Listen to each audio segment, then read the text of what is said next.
কি মনে হচ্ছে তো একদম রেস্টুরেন্টের মতো মোগলাই। আরে হ্যাঁ, এটা হচ্ছে মোগলাই পরোটা, একদম রেস্টুরেন্টের মতোই। কিন্তু এই মোগলাই পরোটাটা আমি বানিয়েছিলাম। চলো ঝটপট তোমাদের সঙ্গে এই রেসিপিটা শেয়ার করি। প্রথমে নিয়েছি এখানে 1.5 বাটির মতো ময়দা, নিয়েছি স্বাদ মতো লবণ, একটু দিয়ে দিয়েছি তেল। এবারে ভালো করে আমি এগুলোকে মেখে নেবো যেভাবে করে। একটু ভালো করে মেখে নিয়েছি। এবার এখানে নর্মাল ঠান্ডা পানি দিয়ে কিন্তু এই ডোটাকে তৈরি করতে হবে। এবার একটু একটু করে পানি দিয়ে একটা সুন্দর ডো আমি এখানে করে নিয়েছি।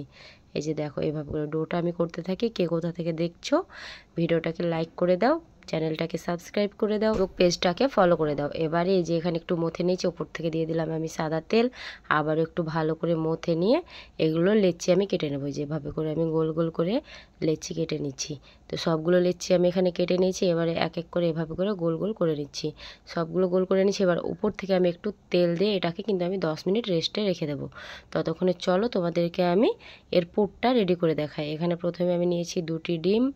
এই যে 2টি ডিম নিয়েছি। এবার ভালো করে ডিম দুটোকে আমি যেভাবে করে একটু ফেটিয়ে নিচ্ছি। এবারে দিয়ে দিলাম এর মধ্যে পেঁয়াজ কুচি, কাঁচা লঙ্কা কুচি, স্বাদ মতো লবণ। এখানে দিয়ে দিলাম একটু আমি চাট মশলা, গরম মশলার গুঁড়ো। এবারে ভালো করে সবগুলোকে আমি এভাবে করে আবারও একটু ফেটিয়ে নিলাম। এবার এখানে নিয়েছি আমি টোস্টের গুঁড়ো, তোমরা বিস্কুটের গুঁড়ো নিতে পারো। তো আমি এখানে টোস্টের গুঁড়ো নিয়েছি। এবারে এখানে দিয়ে দিলাম আরও একটু তেল। এবারে ভালো করে এগুলোকে মাখিয়ে নিলাম। যেভাবে করে পুরটা রেডি করে নিলাম। এদিকে 10 মিনিট হয়ে গেছে। আটার ডোগুলো কিন্তু অনেকটাই সফট হয়ে গেছে। এবারে যে হাতে করে এভাবে করে ছড়িয়ে নিয়ে এই যে একটা প্রথমে গোল রুটি করে নিলাম। এই যে এভাবে করে একটু বড় করে এই রুটিটাকে তৈরি করতে হবে। এই যে একদম পাতলা করে করে নিয়েছি। এবারে এর মধ্যে এই পুরটাকে দিয়ে দিলাম। এই যে এভাবে করে দিয়ে আমি এই যে এভাবে করে আমি কিন্তু মুড়িয়ে নিচ্ছি। প্রথমে একটা সাইড মুড়িয়ে নিয়ে অপর সাইড মুড়িয়ে এই যে এভাবে করে আমি চারকোনা করে নিলাম। এই যে এভাবে করে এই যে দেখো।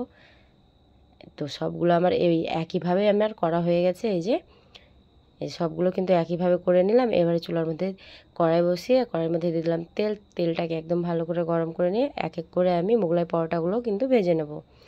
এই যে দেখো, এইভাবে করে ভেজে নিচ্ছি। এই মোগলাই পরোটা কিন্তু ভাজতে খুব বেশি টাইম লাগে না এবং কিন্তু বানাতে খুবই সহজ। তোমরা দেখেই বুঝতে পারলে যে কত ইজি হয়েছে। মনে হয় যে না, রেস্টুরেন্টের মতো হয়তো আমরা মোগলাই পরোটা বানাতে পারবো না। অবশ্যই আমার মতো করে তোমরা করলে বানাতে পারবে। তো সবগুলো আমি এই যে এভাবে করে লালচে করে ভেজে নিয়েছি। দেখো, দেখতে দারুণ হয়েছে, খেতেও কিন্তু দারুণ হয়েছিল।